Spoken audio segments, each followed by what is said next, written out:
Bismillahirrahmanirrahim. Assalamualaikum warahmatullahi wabarakatuh. Hari ini kita akan pelajari tentang structural analysis secara umum. Nah, setelah mengikuti topik ini, diharapkan mahasiswa dapat melakukan proses structural analysis dengan menggunakan aplikasi Fusion 360.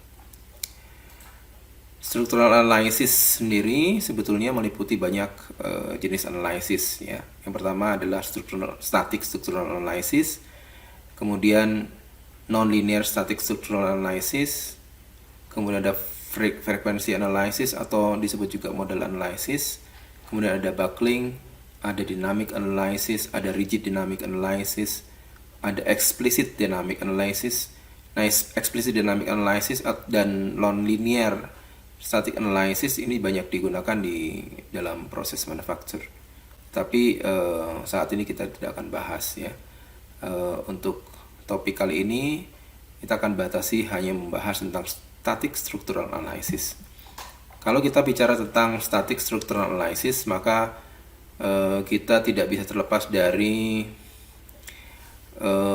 pengetahuan kita tentang material. Seperti kita ketahui di dalam presentasi ini saya sampaikan stress strain diagram yang sudah kalian kenal. Maka ada bagian-bagian dari stress strain diagram yang umum ini untuk material baja. Jadi dari mulai material baja misalnya ditarik, kemudian melewati fase yang disebut dengan linear, ya, bagian linear, yaitu pada saat material ditarik sebelum mencapai titik luluh atau yield strength, maka material jika dihilangkan bebannya akan kembali lagi kepada kondisi semula, itu yang disebut dengan kondisi linear. Tetapi jika melewati yield strength, maka kondisinya akan berubah. Material tidak akan kembali ke bentuk semula, tetapi akan kembali pada kondisi yang baru. Nah, kondisi ini biasanya di daerah sini sudah tidak linear lagi, artinya tidak sebanding lagi setiap titik tidak sebanding antara stress dan strainnya ya. Kemudian di akhir dia akan putus. Nah, pada static structural analysis itu dibatasi hanya pada bagian yang linear saja. Maka beberapa sifat material penting diketahui atau diberikan nanti pada saat memberikan material adalah E atau modulus elastisitas, kemudian ada nu atau Poisson ratio. Dua ini yang paling penting jika beban-beban yang berhubungan yang lain seperti misalnya gravitasi atau juga temperatur, maka dua ini tidak diperlukan ya. Densitas itu diperlukan jika dalam analisis kita memberikan gravitasi ya, atau percepatan gravitasi, dan alpha atau koefisien muai juga tidak perlu diberikan jika tidak ada beban termal. Nah, untuk melakukan analisis ini tentu perlu asumsi-asumsi yang diberikan, karena seperti kita tahu, seperti yang sudah dibahas sebelumnya, bahwa kondisi yang digunakan untuk finite element method itu adalah kondisi pendekatan, sehingga dengan pendekatan itu banyak hal yang perlu diasumsikan. Ya, berikut adalah hal-hal yang diasumsikan dalam kondisi statik struktural. Yang pertama adalah material itu dianggap homogen. Homogen artinya bahwa seluruh material itu mempunyai struktur yang sama. Material juga diasumsikan isotropik. Kalau isotropik artinya sifat material ke segala arah itu sama, dan tentunya linear. Linear itu bagian yang sudah kita bahas sebelumnya, yaitu kondisinya adalah kondisi linear sebelum yield ya. Dan kemudian bebannya adalah beban statik. Artinya apa? Kalau statik itu seolah hanya ada satu beban gitu ya, tidak mempertimbangkan beban terhadap waktu. Dan kemudian beban itu yang diakibatkan seolah-olah itu perlahan-lahan dan steady. Padahal kenyataannya yang tadi diberikan hanya satu beban saja. Gitu ya. Kemudian deformasinya kecil. Kalau deformasinya sudah besar, nanti akan ada perhitungan yang lain yang disebut dengan non-linear dari segi bentuk. Ya, karena begitu deformasinya besar, belum tentu setiap tahap di deformasi itu menghasilkan suatu deformasi yang sama. Ya, dan yang terakhir adalah kekakuan itu konstan. Seperti kita sudah bahas sebelumnya ya, bahwa dalam proses perhitungan finite element itu diperlukan stiffness matrix. Nah, stiffness matrix ini di pembebanan itu dianggap konstan. Ya. Nah, tahapan analisis yang diberikan sebetulnya secara umum seperti yang kita sudah bahas. Yang pertama itu adalah physical system. Kita punya physical system yang akan kita analisis seperti apa. Kemudian yang kita tahu sebelumnya di mekanika teknik bahwa pada saat kita membahas tentang kekuatan struktur, maka yang kita harus amati adalah sistem mana yang kita amati. Setelah kita amati, maka sistem itu akan terpisah dengan yang lain sehingga kita kenal dengan istilah free body diagram atau diagram benda bebas. Ya, artinya bahwa apa yang kita akan analisis itu dibebaskan dari sistem. Dan kemudian jangan lupa bahwa pada saat membebaskan itu ada bagian yang kontak dari apa yang kita analisis itu dengan sistem yang ada, sehingga nanti harus digantikan dengan gaya-gaya atau digantikan dengan tumpuan gitu ya. Nah, setelah itu perlu juga ada idealization atau sebetulnya idealization atau kita sebut juga penyederhanaan ya, penyederhanaan model. Kemudian dari penyederhanaan model ini dibuatlah mathematical model matematik yang sesuai. Nah, setelah itu dilakukan discretization. Diskretisasi itu membagi-bagi yang tadinya ukurannya tak berhingga menjadi discrete model. Kalau sudah menjadi discrete model, maka discrete model ini diselesaikan akan menghasilkan solusi. Nah, itu adalah urutan secara proses secara keseluruhan. Mathematical model ini maksudnya adalah study case-nya. Misalnya kasusnya adalah statik struktural, maka modelnya yang paling sederhana tadi F sama dengan K kali X, atau kita bisa cari deformasi itu sama dengan misalnya deformasi itu sama dengan inverse dari matriks kekakuan dikali dengan gaya. Maka begitu kasusnya seperti itu diselesaikan sehingga mendapatkan solusi. Nah, solusinya ya tergantung apa yang kita perlukan. Contoh dalam hal static analysis, kita akan memerlukan informasi misalnya deformasi atau tegangan yang terjadi, atau yang berikutnya kita juga bisa mengetahui safety factor yang terjadi pada pembebanan struktur. Nah, kalau kita bandingkan diagram ini dengan proses di menggunakan aplikasi, maka yang pertama physical model itu kita gambarkan sebagai geometrical model. Model geometri ini bisa berupa part design atau berupa assembly design. Nah, setelah kita punya ini, maka kita perlu sederhanakan. Nah, proses penyederhanaan ini dilakukan untuk membatasi sebetulnya atau mengurangi beberapa bentuk yang tidak diperlukan di dalam analisis. Contoh misalnya kalau kita punya assembly yang cukup besar, padahal kita hanya ingin menganalisis bagian tertentu saja, maka kita bisa menghilangkan part-part yang tidak dibutuhkan. Atau kita punya part yang beberapa fiturnya tidak diperlukan. Umumnya sih berupa fillet, chamfer.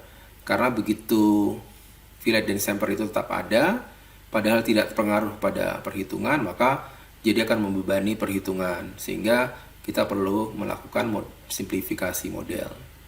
Nah, setelah simplifikasi model dilakukan, kemudian kita menerapkan material. Walaupun material ini sebetulnya bisa juga diberikan sebelumnya di model geometri, tetapi kadang-kadang kita juga bisa memberikan model material atau mengaplikasikan material pada saat kita sudah masuk ke dalam simulasi atau stress analysis. Nah, setelah itu kita berikan boundary condition. Boundary condition ini tergantung dari aplikasi juga, tergantung dari kasus yang kita ingin selesaikan. Dalam kasus ini misalnya kita menyelesaikan static structural analysis, maka yang diperlukan adalah tumpuan Ya, tumpuan itu nanti ada hubungannya dengan tadi ya, setelah mengambil benda dari sistem, kemudian yang berhubungan dengan sistem itu diberikan tumpuan atau beban, ya beban gaya-gaya, momen atau pressure, tekanan dan yang lainnya diberikan. Kemudian jika bentuknya adalah assembly, maka perlu interaksi antara part satu dengan part yang lain yang nanti didefinisikan dalam bentuk kontak ya. Dan yang berikutnya setelah itu kita bisa definisikan meshing. Meshing ini proses yang disebut dengan discretization ya. Meshing ini diperlukan adalah untuk mengidentifikasi apa sih jenis mesh yang kita akan tentukan.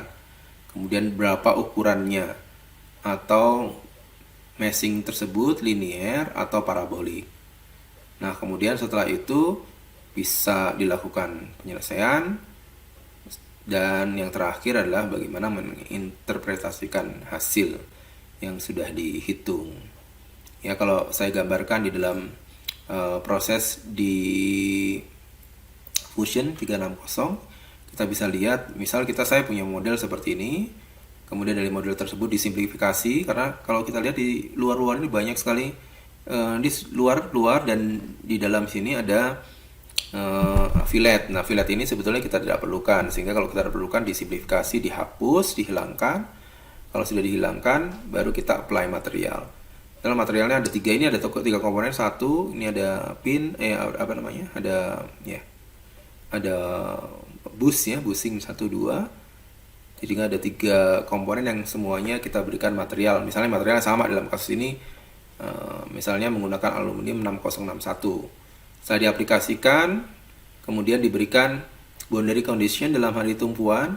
Tumpuan di bawah ini akan misalnya diberikan fix atau pin.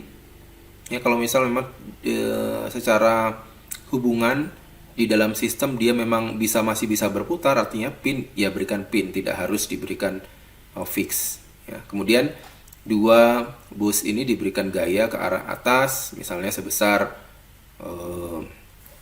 berapa newton. Kemudian setelah itu dihitung, kemudian menghasilkan yang kita inginkan ya.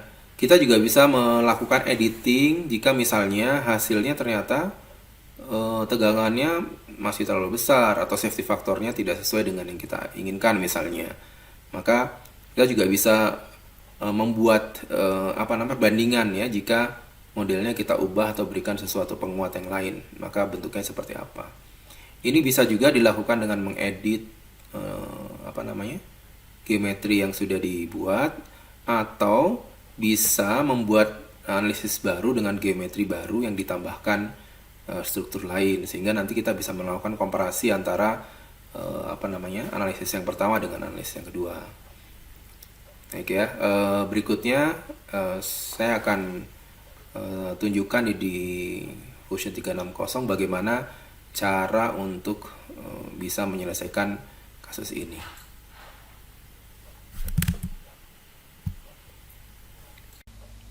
Baik, kita akan lanjutkan dengan mencoba menggunakan Fusion 360 untuk melakukan analisis.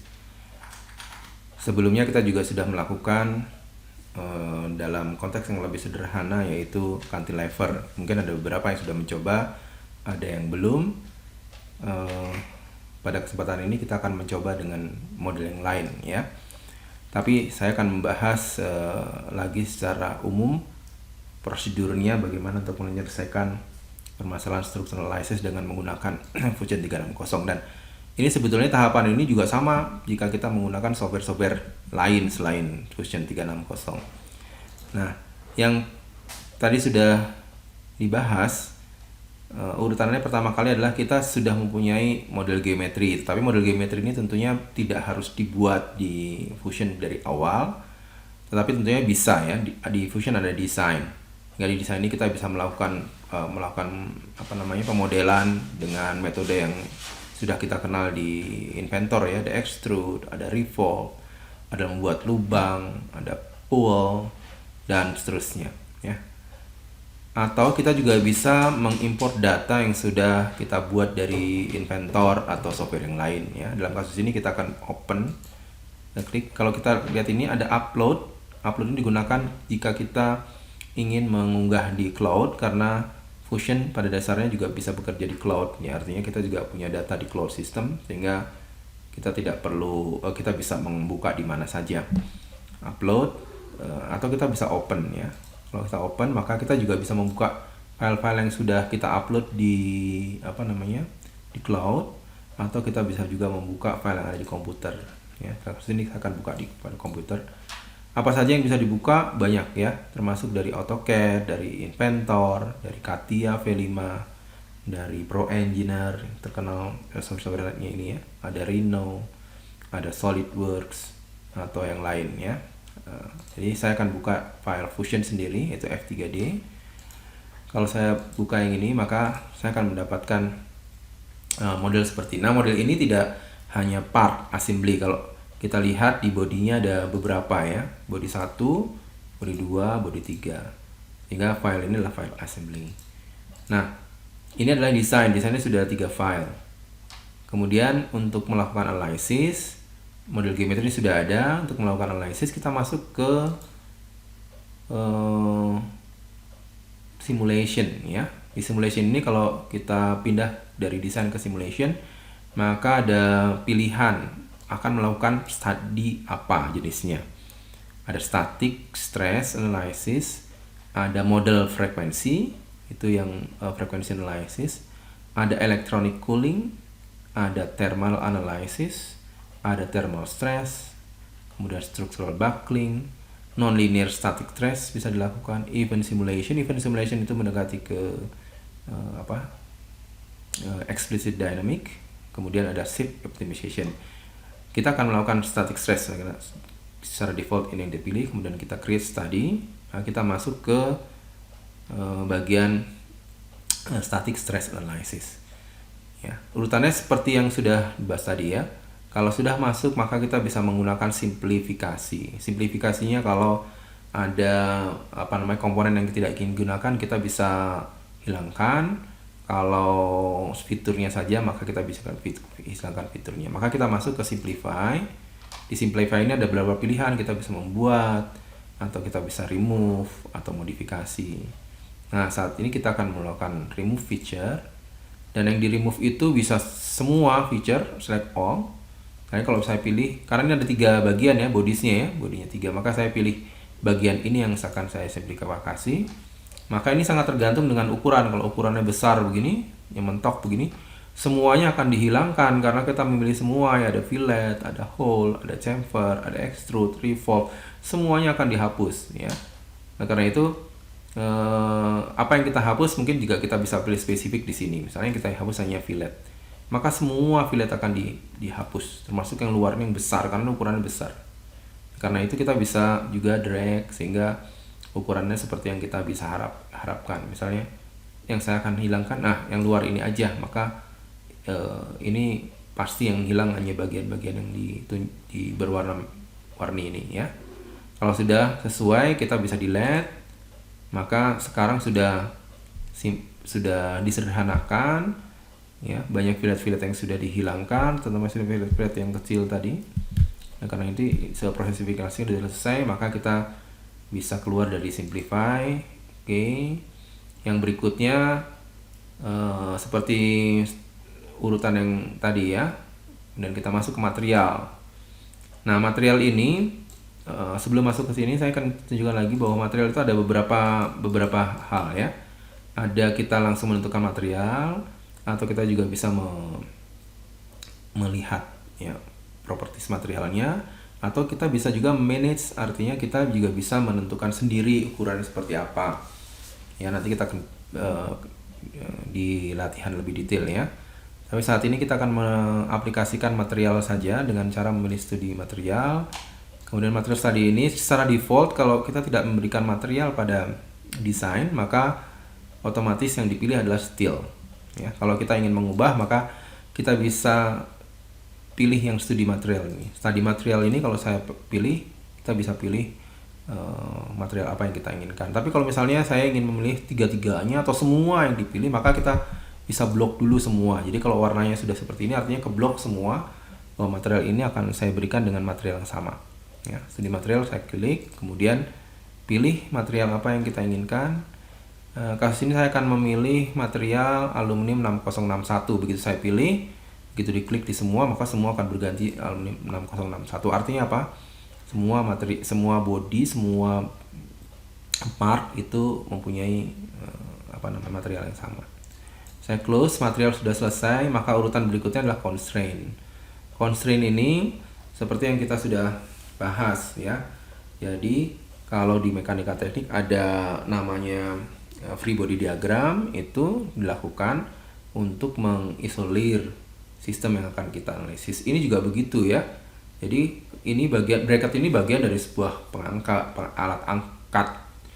Ya, tapi kita akan analisis bracket dengan bushingnya. Oleh karena itu kita ambil. Nah, yang bagian-bagian melekat pada sistem yang lain, maka kita akan berikan constraint. Dalam kasus ini misalnya saya akan berikan constraint di bagian di bawah ini. Yang bawah ini akan saya constraint dengan menggunakan, kalau fix artinya ya diam ya. Kalau pin ya seperti pin, dia bisa berputar. Ya ini, atau frictionless. Kalau frictionless itu geser ya. Nah, kita akan pilih pin dalam kasus ini, kemudian saya pilih bagian ini, saya pin. Oke. Ya. Harusnya pin ini dia secara radial itu dipertahankan, kemudian aksial juga, aksialnya tidak, tapi hanya tangan sial saja yang bebas. Gitu ya, sehingga dia masih bisa berputar begini, tapi tidak bisa bergerak ke arah radial, tidak bisa bergerak juga ke arah aksialnya. Ya. Kalau saya oke, pin itu kondisinya begitu. Maka kalau saya lihat di sini, ini bisa kita lihat juga display ya, display gitu. Maka di statusnya kita bisa lihat. Katanya yang ini itu partially fix, artinya memang dia tidak fix ya, karena tadi kan pin ya masih bisa berputar.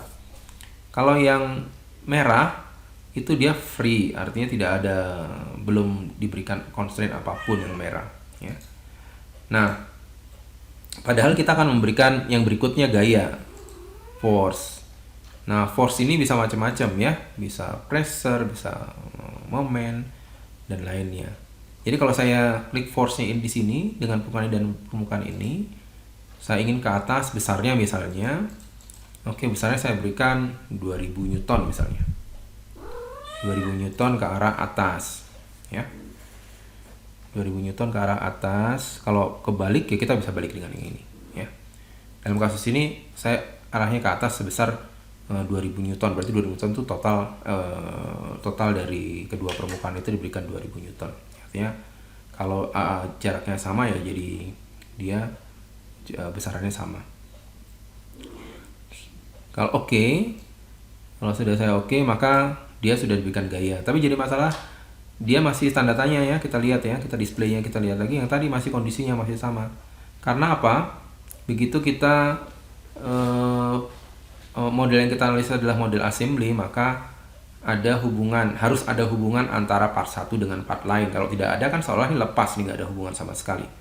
Maka karena ini yang sudah di-constraint hanya yang bagian yang kuning ini, maka dua komponen ini, bushing ini, karena tidak ada hubungannya, dia free, masih bebas ya. Oleh karena itu tahap selanjutnya adalah memberikan kontak.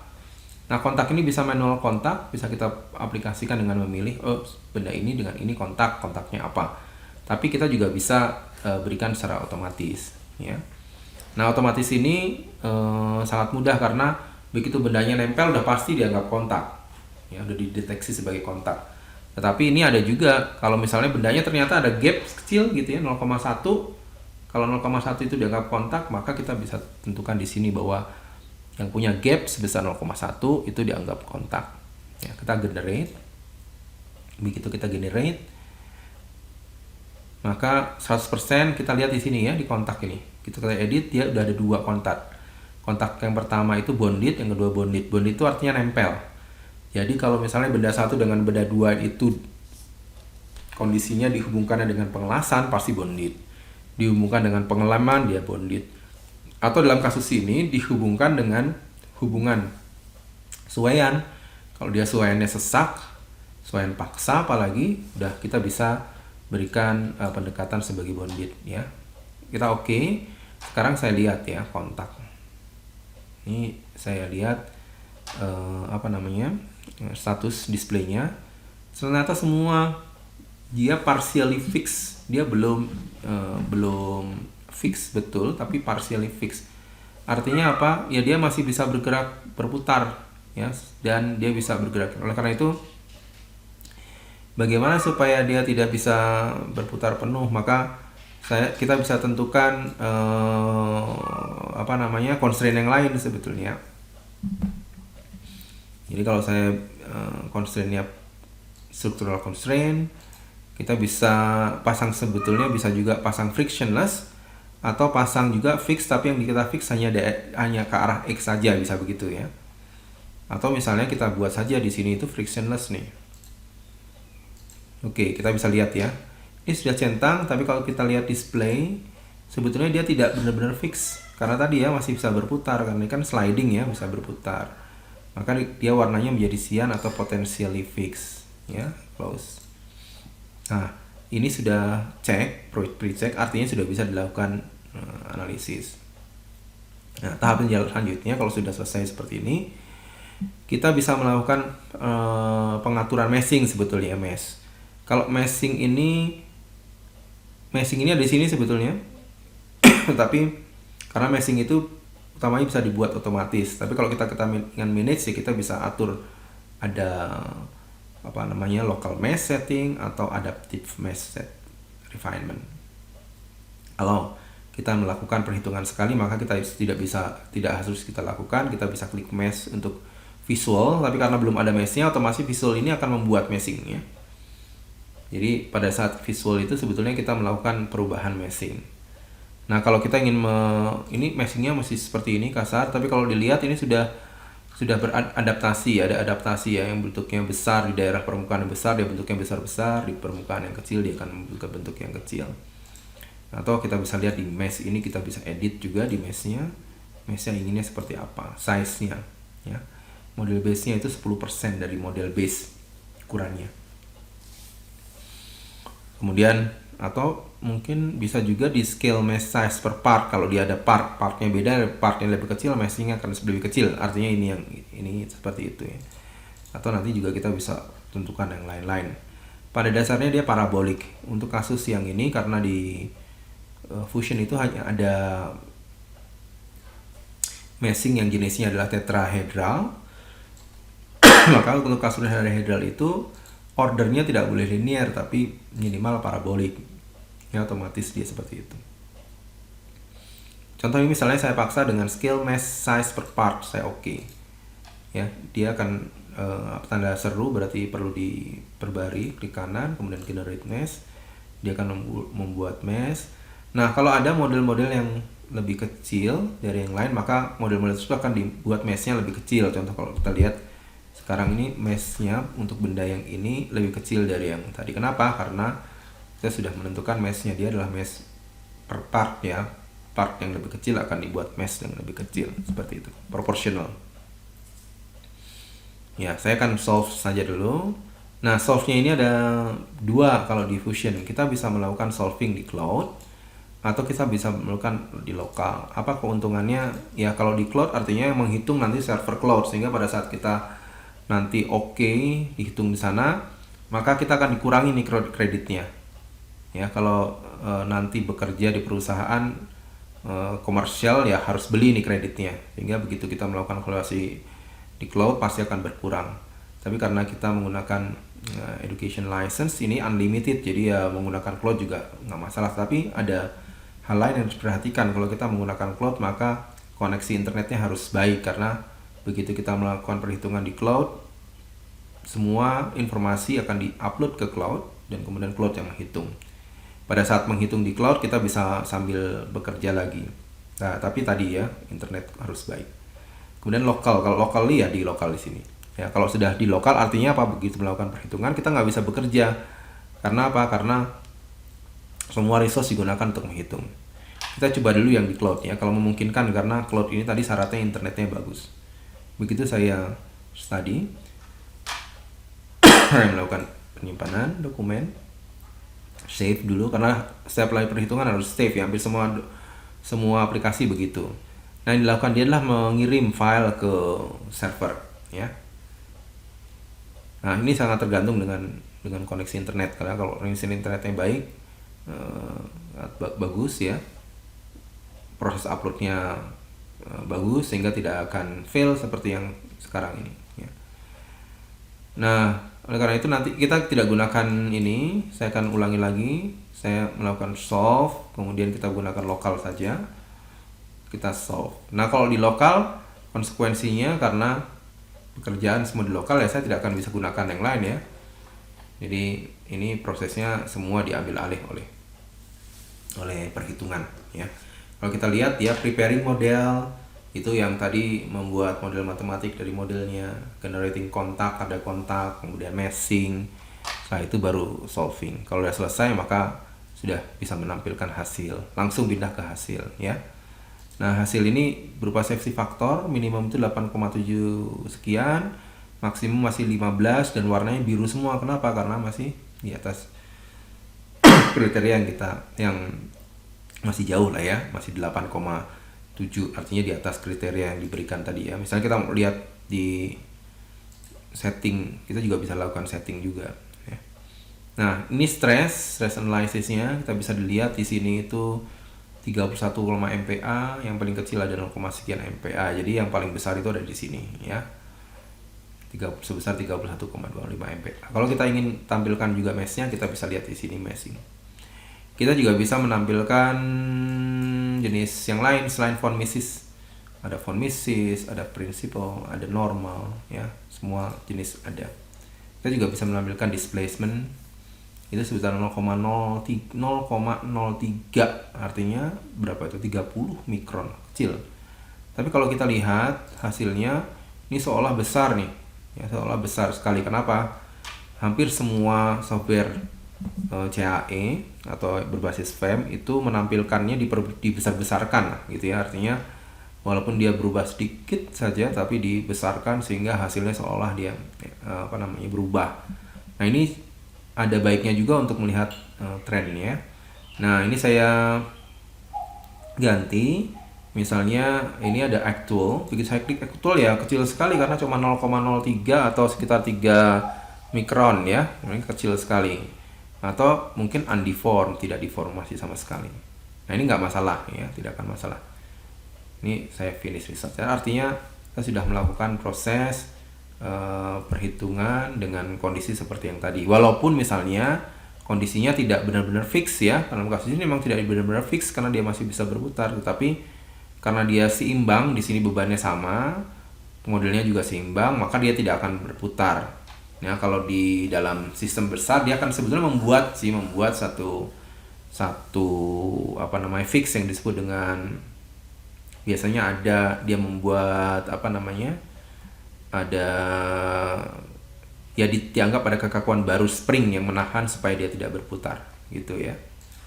Ya, ini proses selanjutnya. Kalau misalnya kita ingin menambah proses yang lain, kita juga bisa melakukan proses yang load case ini. Kita bisa duplicate atau kita bisa juga clone ya, di clone aja.